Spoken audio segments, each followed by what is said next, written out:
for everyone passionate about landscape photography. I'm Grant Swinburne and I'll be your guide as we explore the world of landscape photography through the eyes and lenses of photographers, both up-and-coming and seasoned professionals. I like to dig a little deeper into the way they think about their photography, how it fits in their lives and where they see it going into the future. Kévin Pagès took a winding road to Iceland. Born in Spain, raised in France, a year in New Zealand which sparked his passion for photography, and studies in Montreal that turned it into a career. He's been based in Iceland now for 8 years and shows no signs of leaving. His early studio work and cinematic portrait style have evolved into abstract landscape photography, often using drones to explore the shapes and patterns of glacier rivers from above. It's distinctive work that earned him Sony Emerging Photographer of the Year in 2016 and 17 and a Broncolor GenNext ambassadorship. In this episode, Kévin talks about co-founding Arctic Journeys, a private Jeep-based tour photo company, his go-with-the-flow approach to shooting in unpredictable weather, and the realities of pricing, licensing, and admin that comes with running a photography business. He also shares his thoughts on AI and the growing pressures of social media. I hope you enjoy the show. G'day, Kévin. Welcome to Landscape Photography World. Thank you for being on the show. Thank you, Grant. Thank you. Real pleasure to have you on board. I'm interested in your story. Why don't we start with who Kévin Pagès and what your story in terms of becoming a landscape photographer is? We have to go back a bit further in time. After finishing high school, I wanted art. So I went to art school, which had nothing related to what I was studying for. In high school, I was going towards sales and marketing and actually real estate specifically. Okay. And because in France, we have some different type of high school that you can attend with, like, you can follow a professional path kind of thing. So I was into that. But I kind of woke up one morning telling myself that I don't want to do that anymore. And I started to draw and paint. And that's where I felt happy. So I decided to go into an art school after my high school. That was for a year. And then I was learning colors, painting, all kinds of medium to work with. And after that art school, I applied for the Fine Art School of Toulouse, because I'm from Toulouse, south of France. Okay. And I didn't make it through the judges of the entry. So I was like, okay, whatever. I decided to pack my stuff and go to New Zealand for a year.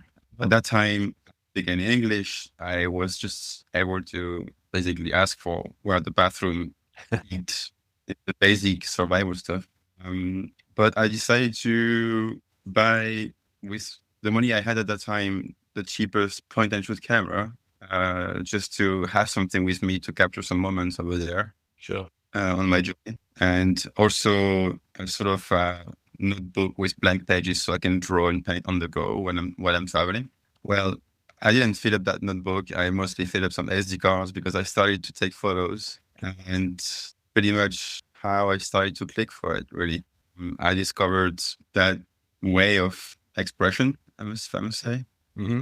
Of course, quite nice country with beautiful landscapes. Yeah, pretty place to start landscape photography. Yes, exactly. So yeah, along this journey, which lasted for a year over there, I kind of fell more and more in love into photography. So after returns, I bought my first film camera in a flea market with everything I needed to have my own darkroom at home. I just wanted to play around, mess around, and learn the old way, kind of, with a lot of mistakes, expensive mistakes. Then I bought my first DSLR. It was at that time a Nikon 3200, I think. Yep. And started to play with portrait, people, just kind of learning on the go with whatever I felt I wanted to learn and do. In the meantime, I was working in a 5-star hotel in Toulouse while I was messing around with photography. And eventually, after 2 years in France, my ex decided that it was good for her to do a master degree, but I wanted to travel again. Sure. Since she didn't speak English, we decided to go to Montreal in Canada. So I was like, okay, she's going to go into study, to school, so maybe I should find something to do. And I looked for photography school, Montreal, blah, blah, blah, and I ended up doing college degree photography over there. And that was in 2015. Mm-hmm. That one ended in 2017. I graduated, and that's pretty much how things started in those 5 years, that's 2012, 2017. From the first cheap point-and-shoot camera to proper education into it and messing around in between. Mm. So, What was the first landscape that you remember being so impactful that you said, I've got to do landscape photography as a genre? it wasn't actually just a landscape. It was, can you hear me? Yeah, I can hear you. Okay, because you kind of froze. Yeah. So it wasn't really landscape. It's more like a moment, I must say. Like- I was traveling with friends on the south of New Zealand. We were in the place close to, it's a beach called Sandfly Bay Okay.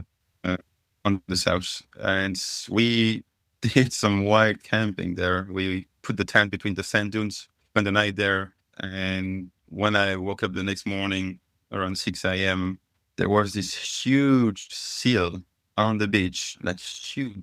And I was just alone there because my friend was still sleeping. I had this old place for myself and this huge seal in the middle of that beach. And as I approached to it, it started to stand, kind of like it was laying down and just sleeping, and it just noticed me and sat up, kind of, how to say English better than that. But anyway, and that was just like a magical moment. And I took this photo of that guy, that seal, looking at me, mouth open. You can still hear the sound he made in my mind. So that's more, that's, I think, when I kind of knew that I love that. I love nature photography, and that's the direction I might eventually go. But it was still very, very new to me at that time. And of course, I think pretty much like many people who start into photography, we are kind of all over the place. We want to try different things. And I was always interested into photojournalism. So like I could see myself going into like war zone and document crazy stuff happen. So I think doing this school, this college in Montreal was helpful because they actually educate you into every single aspect of photography. So you might have an idea in mind, but then they help you kind of figure out your path by showing you whatever you can do with photography. Yeah. Whether it's studio, food, portrait, anything you can think about. And I started to enjoy a lot playing with light, having the control of lighting. And after learning lighting in studio, I was like, but I still miss the outdoor environment. I like to shoot people, but I like the nature. I like to play with the lights. So how can I mix all together? So I learned how to take these lights on locations. Right.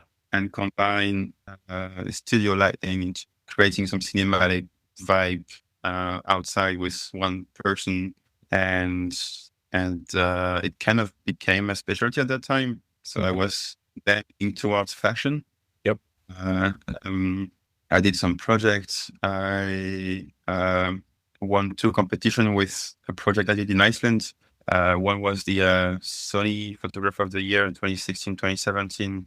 With I basically, so 2016, I traveled to Iceland for the first time with friends and my ex for 12 days. That's when I kind of fell in love with it. And I decided to go back with this project in mind of doing this photo shoot for portfolio, first of all, because I was still in school, but also I wanted to return to Iceland. So I took some friends. One was a designer, a model, actually 2 models. And my best friend was joining us from France to assist me with holding the lights, basically. Sure. So, yeah, that that was the idea. And we created something very cool in 5 days, 5 intense days of driving a lot of kilometers along the south coast of Iceland. And so those photos got me the Sony awards at that time. And then I also submitted those photos to competition for Broncolor. I don't know if you're familiar with that brand. I'm not, no. But you've heard of it.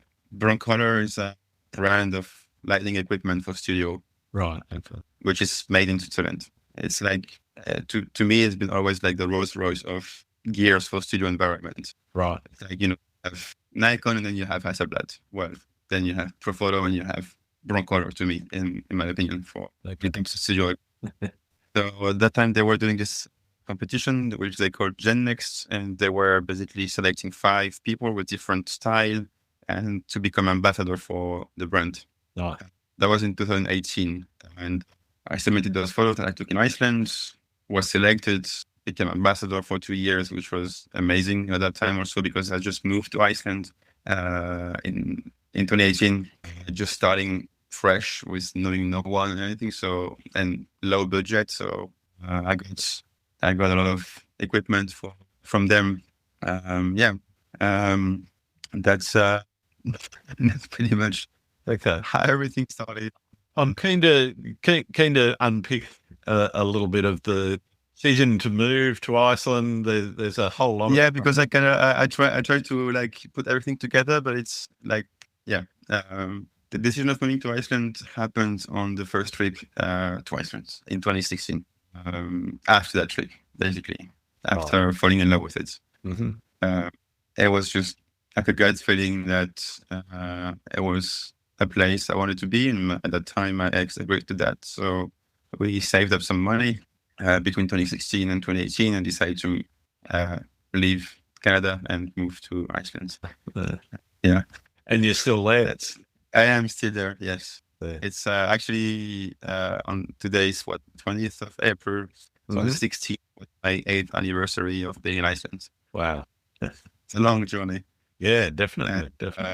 But while being here, then, well, of course, at the beginning, I was really focusing into commercial work, getting product into fashion, or whatever I could find, because you kind of have to, don't be too picky when you move to a country you don't know anyone to do this job. So, but then the more I spend time outside, the more I spend time in this nature here, the more my desire of the type of photography I want to do changed and shifted a little bit. Kind of went into nature, just nature. And when I used to paint and draw, I was doing a lot of abstract stuff. Okay. Like very, very big format. I would spend like 50 to 80 hours on one project. And I think unconsciously probably wanted to recreate that with nature here.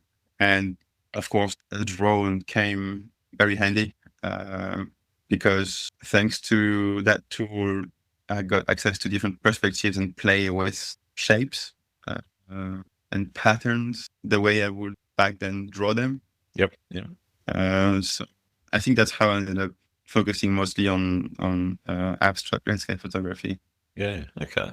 And in terms of the process, or I should say, do you have a process for setting yourself creative challenges? It sounds like you've set yourself a number of challenges in terms of the way that you've moved through your career and with your move to more abstract landscapes. Do you actually set yourself creative challenges, or do you just organically let things happen and as you see them, you photograph them? Well, I always go with the flow, to be honest. Okay. So in the early days in Iceland, I spent a lot of time looking at Google Map, satellite map, zooming into it, because it's actually incredibly precise. It's an amazing tool to plan what you can expect to see. Yeah. And of course, Iceland has a big thing to consider is the weather. So even though you're like, okay, this place looks very cool, I want to go there and try to see how it looks on the boat and blah, blah, blah. And then you get there, you plan everything, and then the weather is like, it's raining, it's windy, you can't do anything. And that's how it is. So yeah, there is a bit of planning, of course, but Sure. I also try to not go too crazy with this. I think in my case, it would probably just obstruct my creativity Mm. if I if I overwhelm myself with too much planning. So I just like to like a rough idea of what to expect, Yep. but then I want to let me let myself discover the place while I'm there. Yeah. Mm. Well, when I was drawing and painting, I never knew what I was going to do. No. Okay. So I was just starting with one corner of whatever support I was using, whether it was Canva or solid paper or whatever, and then from there it just goes and spreads into the. Right. So that's pretty much the same way for. So just kind of entering a flow state and letting things happen organically as. Yeah. That is, but then of course for commercial work there is always you have to have some planning because the client will be like, oh, but Yeah, this is what I want. Yeah, I want, but also the client wants to know what's going to happen. Yeah, so it can't be completely like in the air. And my last big project was for Vogue Arabia. It was a fashion project for. There was a tribute to Rick Owens, a designer, fashion designer. Yep. And I of course had to plan the locations. Mm-hmm. But because I'm very familiar with Iceland now, so it's like it's a comfort zone, to be honest. Like after many years, yeah, it's like I know it in every type of weather, every type of light, so I know how to react basically. Right. When I go abroad and then I try to, this is where I put myself into out of my comfort zone. So that's a different thing. But for this project, I had places in mind. I took the guy with me to show him around a few days before the shoot. And of course, with this kind of project, that involves quite a few people. You have the makeup artists, you have the models, it's a bunch of people working on the set. And if someone is late, if someone has to go early, if someone, it's just, so at the end. Logistics are always a problem in commercial shoots. Yeah.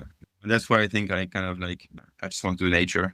Too many people. There's no one involved except me. So, yeah. But it was fun. I loved it. It was a very, very interesting project and challenging because we ended up, instead of leaving in the morning, everything was late because the dresses delivered on that day, even though we were supposed to have them the day before. So everything was delayed. The makeup and hair took longer time than expected, of course. We had to drive 1 hour to the first location, and we left Reykjavik at 1 p.m. And one of the model had to leave at 5 p.m. We had 9 dresses to shoot, a few hours of driving. So I basically had 10 to 15 minutes in each location to shoot the dresses. But because I was familiar with the environment, it didn't take me long to figure out a way to frame and compose and of course, in that case, it's important that the models are actually doing their job in a way that you don't have to spend hours telling them, oh, don't do that, don't do this, do that, Yeah. But it was an interesting project, but just, it was a bit of planning, but also a bit of improvising as well, because having to adapt to the situation. Yeah. Yeah. Do you find that such a short time? Do you find that self-reliance and that ability to adapt has shaped the way that you do nature photography in any way? Definitely. Yeah, definitely. I in 2021, I started to guide photography workshops, mostly on private tours. And I always, of course, everyone going on a workshop, they're all coming with tripods, all kinds of lenses and filters and everything. And, it's okay sometimes to spend hours in one location to get your photo, but I'm always trying to push them into a direction that is not only about like this photo for being on tripod, doing this long exposure, and that's it, Yeah. Because also I can change constantly. You have different type of light, weather, and change every 5 minutes. And so I just kind of like on the drive from A to B, in between A and B, there can be a crazy light happening and bouncing on a mountain, for example. Yeah. You don't have time to set up your tripod and filters and blah, blah, blah. You just stop and shoot. I like to a little bit open people into this kind of photography, because I think people have this idea that landscape photography is like spending hours with tripod in one location and just doing bracketing and all sort of things. And yeah, that's fine. It works. But I like the moment. And if you don't let yourself the chance of capturing the moment, I don't know. It's to me, it's a bit sad. So yes, I go with the flow with everything I do, uh, whether it's with photography or personal life, really. Mm. So I like to to give a chance to things happening Yeah. in general. Do you look for emotional connections in your images? And if so, how do you use that to sort of, what are the emotions that you try to communicate mostly with your photography? I think many would agree that photography is a very, in a way, it's a quite selfish Sure. thing. So when I take a photo, whatever it is, I take this photo because what happened on that moment, what I saw in that moment triggered me an emotion. Yep. Usually it's, I'm a quite sensitive person. It did happen to me to start to have tears. I was just, sometimes I drive like alone and I see some insane lights hitting a mountain, and like, it's just the vibe at that moment that I'm like, this is beautiful, and Yeah. having tears. And so when I capture something, it's usually because I see beauty in it, in a way. It doesn't have to be, I mean, beauty is, it's subjective. Mm-hmm. But I do believe, or at least I try to capture it in a way that the person who's going to look at the photo will potentially have the same emotion or the same, oh, this is wow. Like, Yep. it's just a way to, I'm not trying to create the feeling. I'm trying to share the feeling. Yeah, I understand exactly what you mean. Yeah, here's what it looks like, and in showing How I that, perceived it. yeah, you're trying to convey the feeling, and whether it's water Yes. on a beach or on rocks or something, or the clouds moving overhead or whatever, and Yeah. you're trying to actually pull together all of those elements into that emotional feeling of what it was like to be there in that moment. Exactly. Yeah. Do you do much experimentation in your? I used to, but not really anymore, I would say. Okay. Maybe I should. I'm just interested in, well, that raises another point, but I'm interested in the way that people experiment and how they deal with the experiments that don't quite work. And Well, the experiment side of my work is when I go outside of Iceland, yeah, because Iceland is such, like, I know every corner almost, and I know, like I said, I know how to capture it in general. uh-huh. But when I go abroad, I try to have the same exercise of going on Google Map and finding interesting shapes and places. And I remember in 2022, I went to Cappadocia in Turkey. Yep. A place where they have all these hot air balloons. And I found out that actually it's a very ancient volcanic area, like thousands, if not tens of thousands of years old volcanic systems. And volcanic systems means interesting geological formations, potentially. Yep. And I was just like spending hours on the map and zooming onto it. And I ended up finding some very interesting shapes and colors. And so when we were there, I asked the guy at the hotel if we could arrange someone with a 4x4, because I saw that there was some tracks leading to that place. Yep. And so he managed to arrange someone to pick us up and take us there. But he was so curious, even though the guy was born there, and this place was like 45-minute drive from where he was born. He'd never been there. No. And he was so curious that he asked if he could join as well. So I said, yeah, of course, you can join. Nice. And him or the driver had any idea where to go. And I was the one guiding them. I said, okay, I wasn't the map. And that was very cool. And it did look interesting. It did look how I kind of imagined it through satellite images. So I do this exercise when I go somewhere. Yeah. Yeah, nice. What does success look like for you in your photography? That's an interesting question. I guess it is successful if the emotion or the feeling I'm trying to share is understood, and if the person seeing it can sense it. Yeah, I guess that's pretty much it. Nice. I like that. It's really simple and easy to understand. If you've conveyed that feeling, it's Yeah, there. then it's a success. Yes, Yeah. I don't need more. Wonderful. The decision to become a photographer and make a career out of it, was that an easy decision? Was it something you agonized over for a time? What was the thought process when you made that decision to become a professional photographer? I kind of didn't take any decision really. Like I just again went with the flow. I started to be into photography, in New Zealand, then came back to France, then play around like before. And that's just like I just let myself going with it. Uh-huh. I never told myself, oh, I want to become a professional. Okay. I was just like, oh, I actually enjoy this. I just want to do this. So I'm just going to keep doing it. And then whatever happens. But it's definitely not, an easy path. Well, it's not a path to riches for many. No, I think if you are chasing money, then you should not keep doing photography. I mean, not that you cannot make money, but like if your only goal is to succeed in that career, you're gonna lose yourself on the way because the easy path and it takes a lot of effort, self-questioning, a lot of bad days of like everything I'm doing is shit. Why these things are not working. Yeah. Even now, the clients aren't getting back to me with the, I've given even now I still have those moments. Yeah. And it's been years already.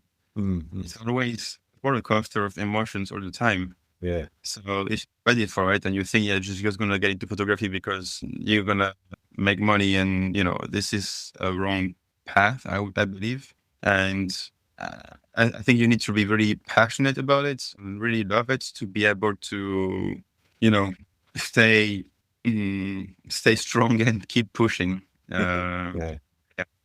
Because there are some difficult moments. Definitely. One of the things many people think about photography or believe about being a photographer is that all you do is you go around finding beautiful things, whether it's a person, a place, whatever, take a photo of it, come back, make a print, whatever, it's all about the photography. But people who are professional photographers know that's only maybe that's 5%. 5 or 10% at most. Yeah. The rest of it is admin, is finance, is chasing clients, is giving quotes, is doing all of the business. A lot of editing, self-questioning, a lot of it's a lot of different things that can be overwhelming. And that's why it makes it difficult if you're not passionate to keep pushing for it. Yeah. How do you deal with all of the other aspects and still keep that passion for the photography? There has been a few moments I was about to give up, to be honest. And what it takes to me to get back on it is just to go out for a day, shoot something. Nice. And then I remember why I'm doing this. Yeah. That's beautiful. I think we all have bad days. Yeah, definitely. That's a very human feeling, whether you're a sensitive person or not. But in my case, what helps is just to get my camera or my drone or something and shoot. Mm-hmm. Then I remember, because when I shoot, then I have this, oh, that's so cool. Oh, and then kind of cheers me up. It also put myself back into my own bubble when I do this. It's I don't think there is one way of doing this. I don't think there is one way of succeeding in photography. It's also, there's a bit of luck. There is a bit of people you meet on your journey. Yep. There's a bit of how people perceive you, how you behave toward people as well. I think I think it's key to be always respectful to whoever you talk to, because you never know.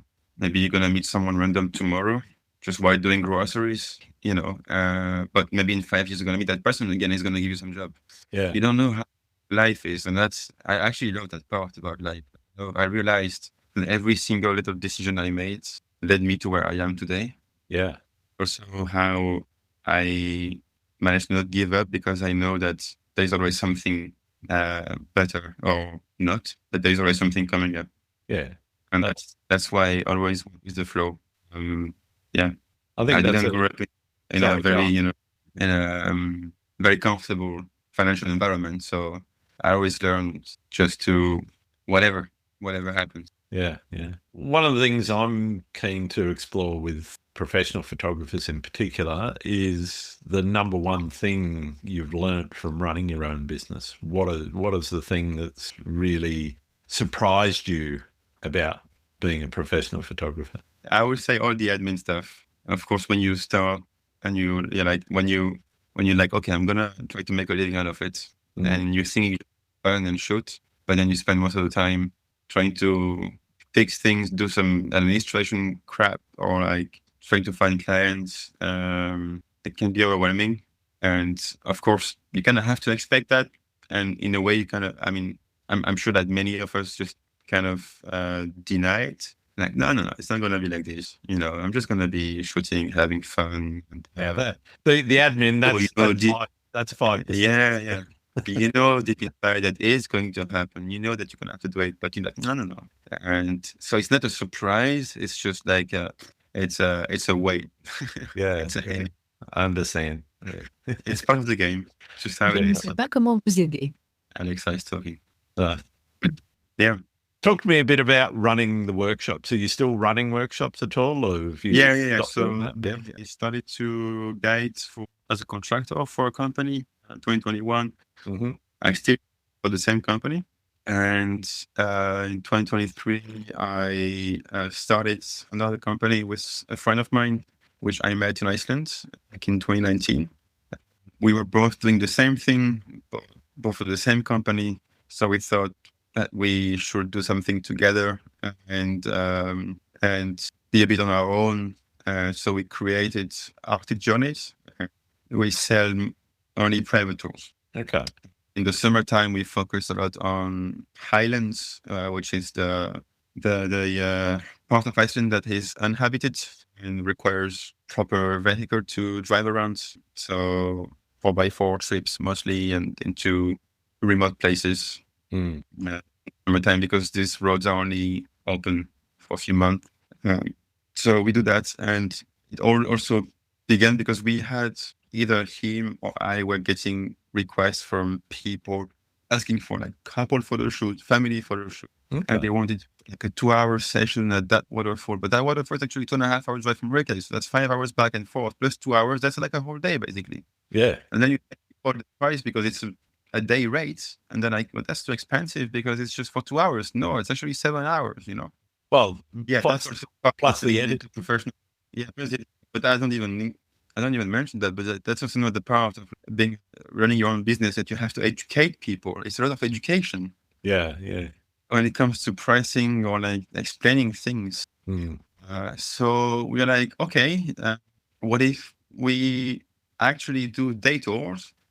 We have like 5 to 8 stops per day in different locations, and we include 25 photos, professional edited photos. Nice. So actually people get pictures of them. Yep.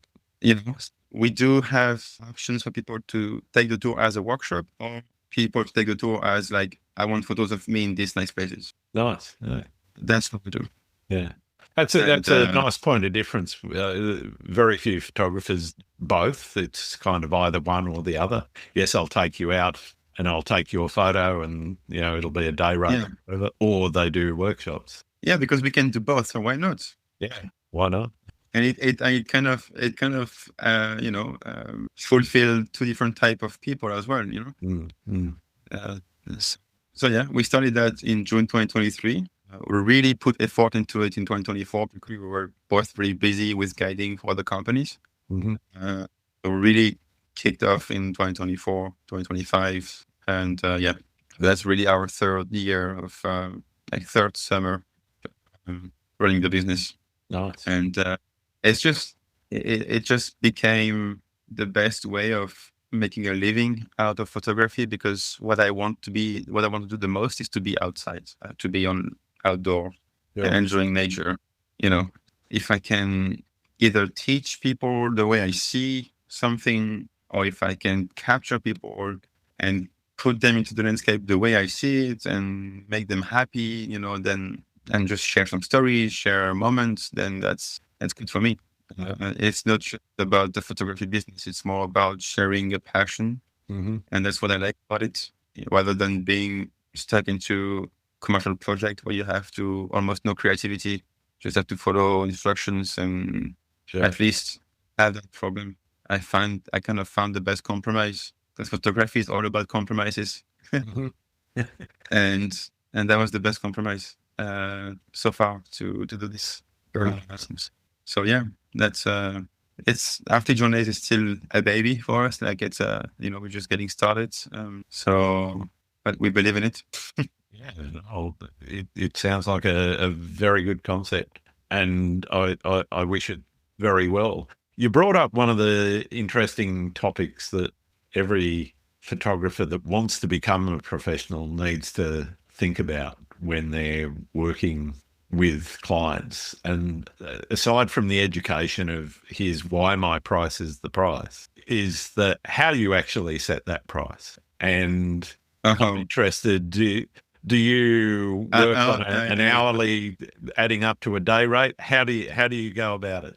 I have decided to go day rate. Yep. I figured that this was the easiest way, because then if it's half a day, then you can just split it in half. But it also depends who is your client. Yeah. Because to be fair, if it's a small business starting, I'm going to be fair with prices as much as possible, as much as I can. Sure.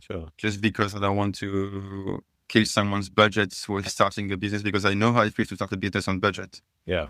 But if it's a big company, then the price will be different, because it's just going to adapt to also the use of the images and everything, the type of licensing they want. So I just try to be fair as much as possible.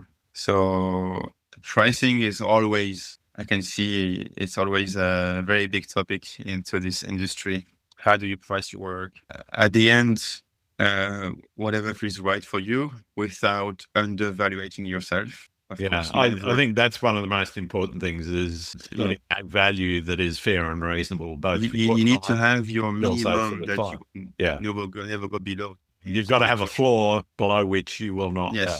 Respect yourself and people will respect you. So if you don't respect yourself with a legit price, how can people respect you, and then how people can understand your pricing either. So I think it's about being fair to yourself, but also to the people you work with, and by adapting to the type of clients you're going to work with, really. So there is no charge 50 per hour, 150 per hour, 200 per hour. That doesn't make any sense to me. It's you have to be adapting to whoever you work with, really. Yeah, that's the way I've been doing it. So that's why I decided to go for a day rate, which is the minimum that I will accept, even for low budget client. And that can be extended to a higher budget client or lowered into a half day rate for depending on the need. And then you add an hourly rate for extra hours, and for licensing, you can decide on. Well, the licensing depends on what the usage is. Is it exclusive? Exactly. Is it non-exclusive, etc.? Exactly. There's a whole raft of different options there. Yes, and yes, I'm currently trying to fight for a licensing contract.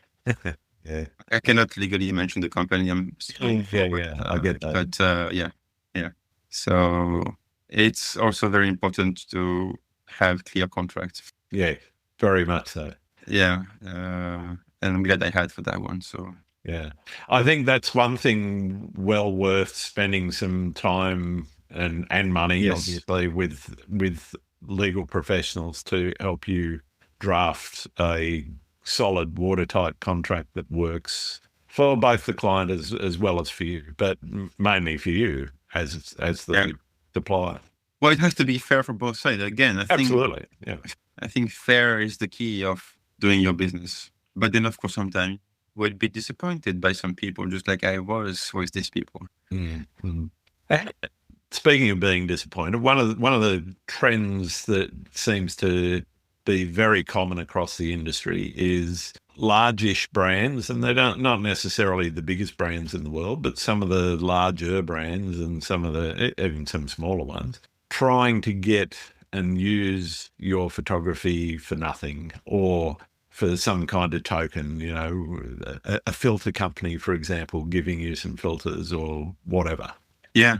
How do you respond when you get queries like that? Because I'm assuming you must get queries like that from... Yes, and I respond to the one that actually I'm never going to talk or share about a project I don't believe in anyway. Yeah. And if it's something that I would actually be keen to try, that I think it's good, then I would accept some sort of collaboration to certain limits. Yep. But that doesn't really happen often because I'm very picky on, of course, all these companies are trying to take advantages of people starting, especially. Oh, absolutely. So I think, again, if it's fair for you, then take it. Mm.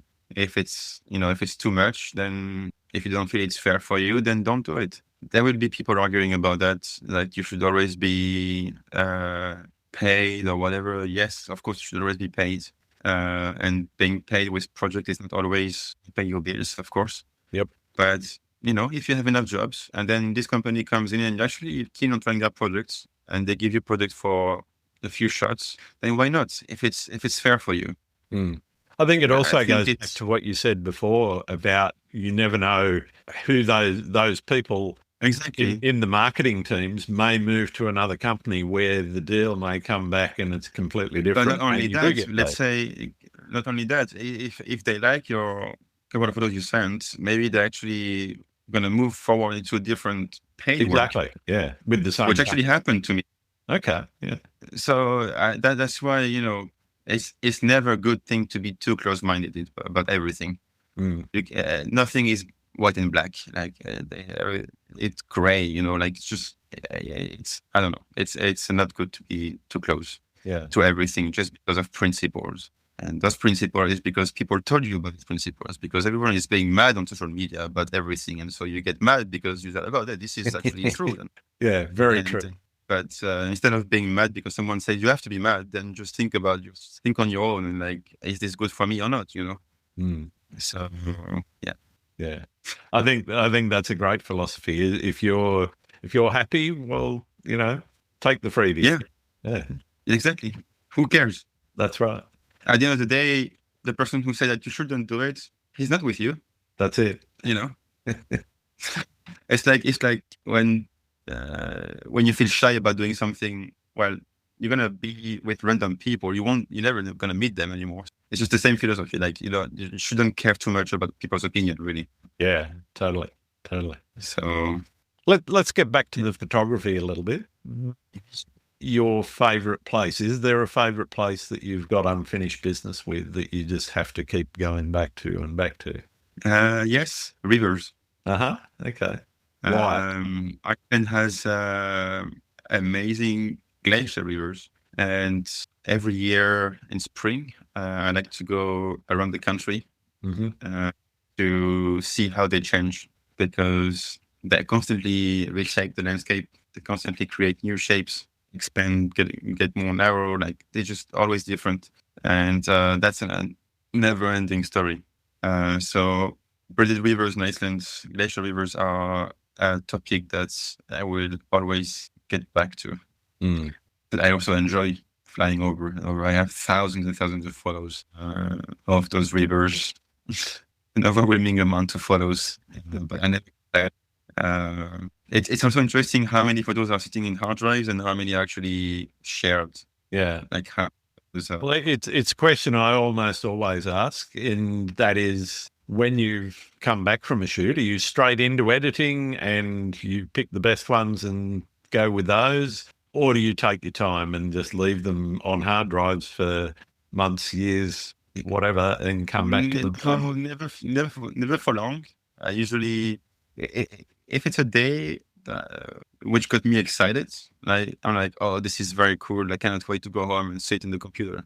Yeah. Then I will throw my bag, take the SD card, go on the laptop, and look at it and start editing. So I usually do that, but I always start with a selection, like a pre-selection, and I'd never delete the photos until sometimes 6 months, sometimes a year. Then I go back to those photos that I never selected or marked as with the X. Like I like to go back to these photos with a fresh mind, and I often find interesting stuff. And then I delete everything that I didn't select after a second. Yeah, because otherwise you just accumulate too much. I've definitely accumulated too much. I know I've got some almost completely black images on my hard drives in some places where it's just I just haven't gone back and got rid of them. It takes a bit of willpower to like sit down and say, okay.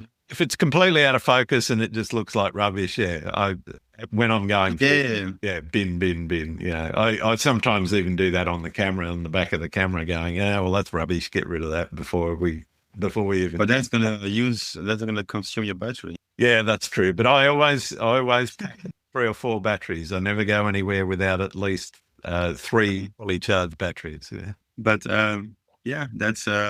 that's how I do it usually. And if I get very, very excited, then I start to share online some from the day.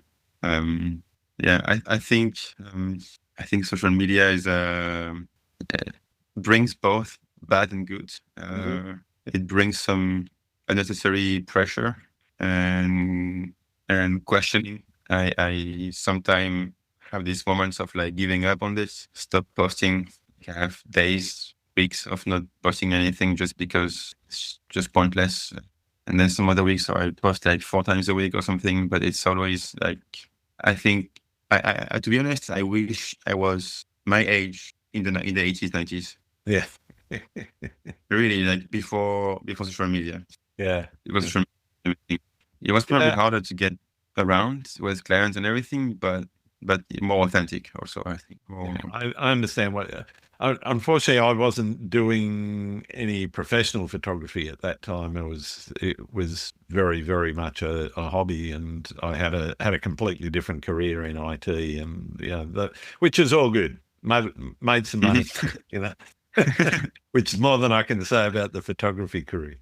But in terms of looking at that time, I can honestly say I kind of get what you're saying in terms of, the pressure of putting work out there and all those sorts of things. In the late 90s, early 2000s, I was part of some forums, photography forums. Yes. So, like the old bulletin board sort of things. And I think that was a healthier sort of environment because depends a lot on who's moderating those forums as well. But there was much less pressure to post. You could post whatever you wanted and you could ask for feedback and you would get some, or you could not ask for feedback and you would still get some kind of feedback,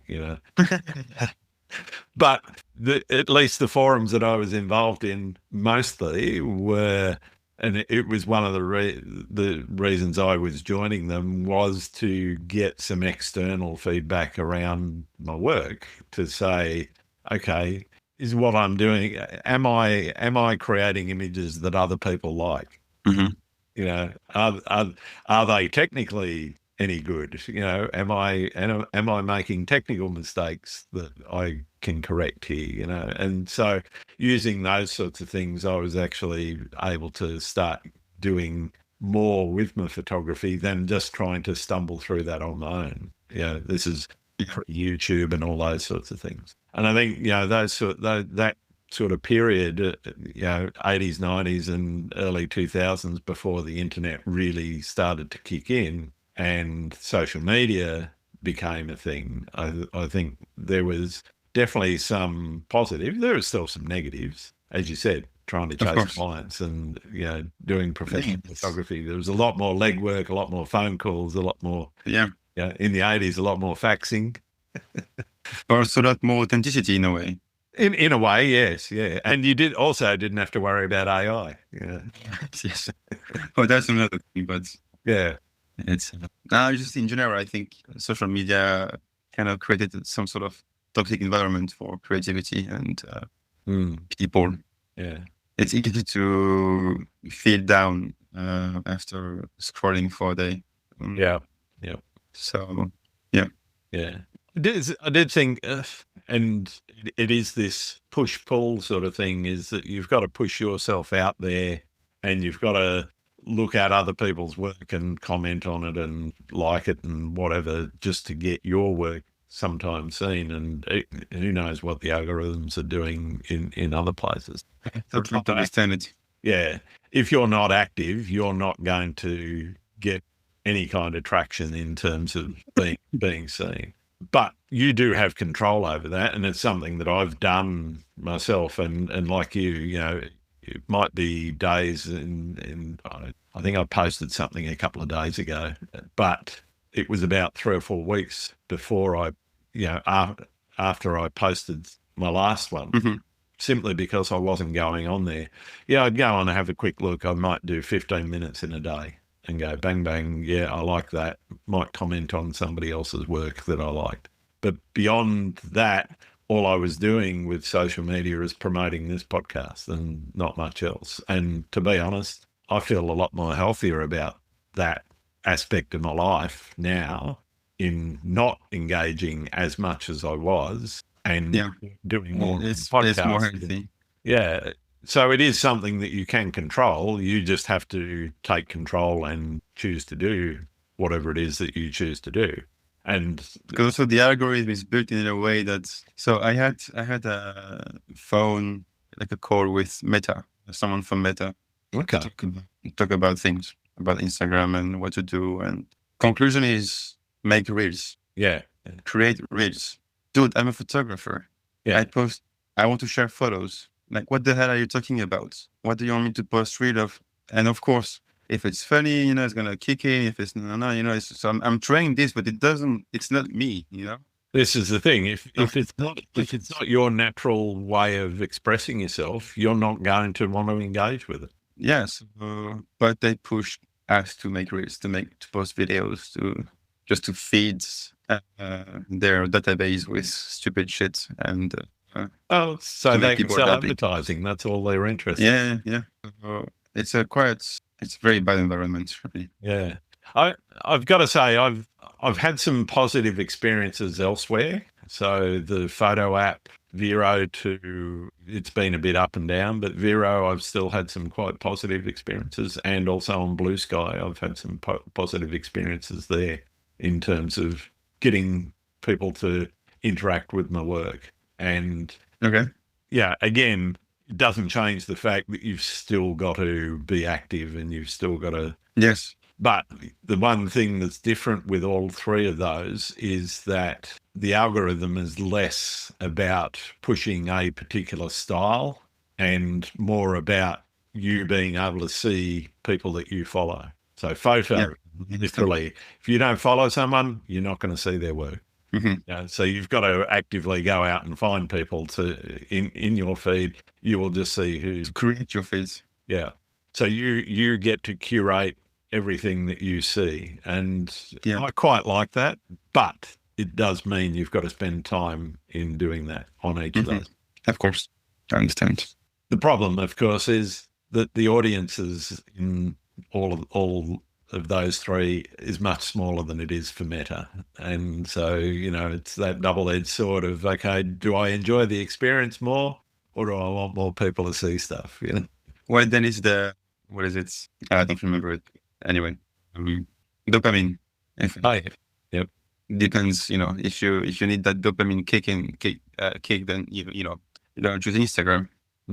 That's it. Yeah. Just us being humans, weak. That's it. We've talked a little bit about where photography fits in society in terms of social media. Beyond social media, what do you see as photography's place in society? Where do you see that it has a place? Do you see that it has a place? It does have a place. That's an interesting question. I think that even with AI probably taking over everything in decades or even before that, I think people will always want to connect with people, not with what a machine is creating. Yeah. There will be always room for human creativity. Probably less opportunities than today, for sure. Yep. But photography will always be a medium to share information, share an emotion. I think people will always enjoy to have some art on their walls at home, whether it's a painting or whatever type of art, including photography, of course. Then, of course, now anyone can go on any AI website and generate whatever they want to have on their wall, right? That kind of, and that's going to become more and more and more the case in the future. But I do have, probably it's just being naive and hopeful, but I do believe that human will always need human connection somehow. Yeah, yeah.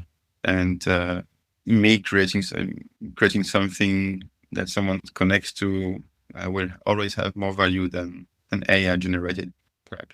Yeah, totally. And as someone who enjoys being out in nature and being outdoors, the experience itself speaks. It's never going to be replaced. That's right. You cannot replace that by typing some words into a keyboard. The feeling of the wind, rain, sea, the sun, whatever, all of that. Yeah. You cannot replace it. You cannot. But I'm very curious about how the generation that are being born in this period of time are going to grow. Yeah. Or what kind of adults are we going to have in 30 years? Yeah. Because they grow up with technology. They're already disconnected while being connected more than ever. Even though I can see there is a sort of a trend for Gen Z and Gen X, it is the one after Gen Z, of going back to kind of analog stuff. I think that these generations are kind of formatted into this system of relying on technology only. And it's scary. Definitely. What does photography has room in that world in the future? I don't know. I don't think no one can say. Yeah, I don't think anyone can predict it. That said, I think there's more imagery being created, video included, but there's more imagery being created now than there ever has at any time previously in history. It's billions every day that are being shared on social media. It's insane. Somebody must want to do that, and somebody must want to consume some of that as well. So I don't think that pattern will change very much. What you see will change a lot depending on whether or not you're going to remain connected to social media and the like, I think. I cannot say for sure. I have mixed feelings about it. Yeah, no, I get that. Part of me, the naive part of me wants to believe that no, human will always be human, looking for connection, authenticity. But the part of me that is more pragmatic, just this is actually happening. People are actually growing up that way in this environment, leading towards, that kind of future. So yeah, I understand. So, of course, I like to believe that photography will always have. There will be always space for. Yeah, I certainly hope so. I hope so. Yeah. Have you ever struggled to find inspiration with your photography? And if so, what have you done about it? Or what have you been able to, or what have you found that is successful in getting around those creative walls that we build for ourselves? Well, I mostly find inspiration in the environment I am into. So if the environment itself doesn't give me an inspiration, then I kind of feel empty, and it's hard for me to go around that. I will still try to challenge myself anyway. For example, 2 years ago, I went to Guadeloupe, the French Caribbean island, and that was a absolutely completely different environment for me. Obviously, like it's more like postcards type of stuff. Yeah. Boring. More in the day. Yeah, yeah. It's I don't know.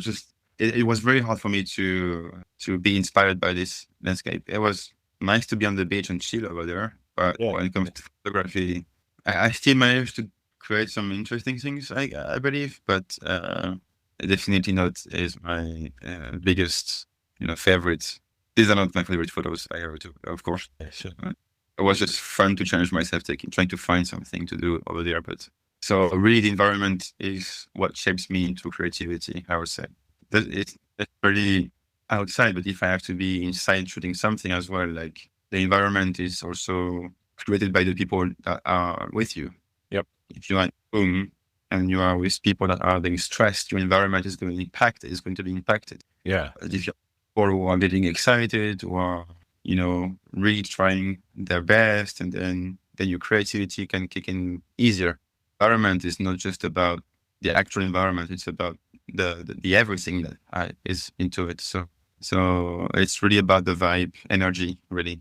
What's the best and/or worst piece of advice you've ever gotten? It might sound very generic, but do not give up. That's the best piece of advice, because you need to hear it anyway by people.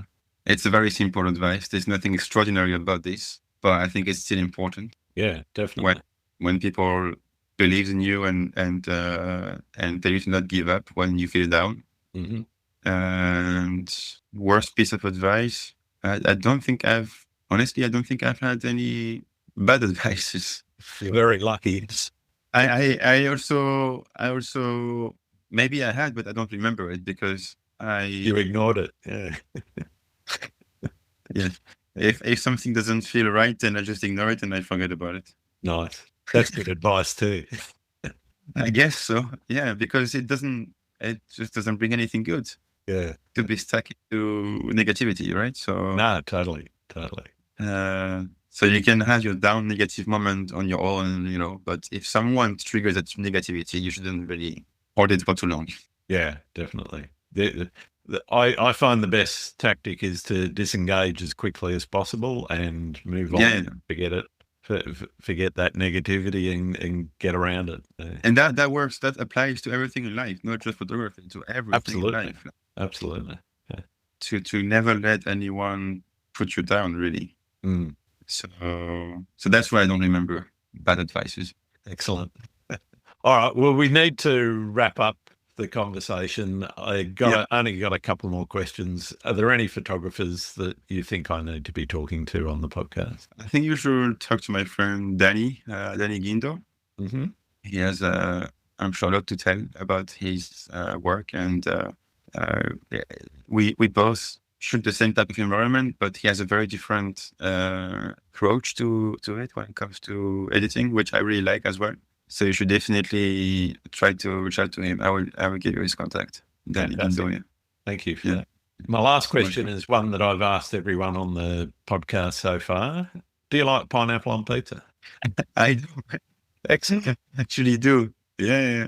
What's wrong with that?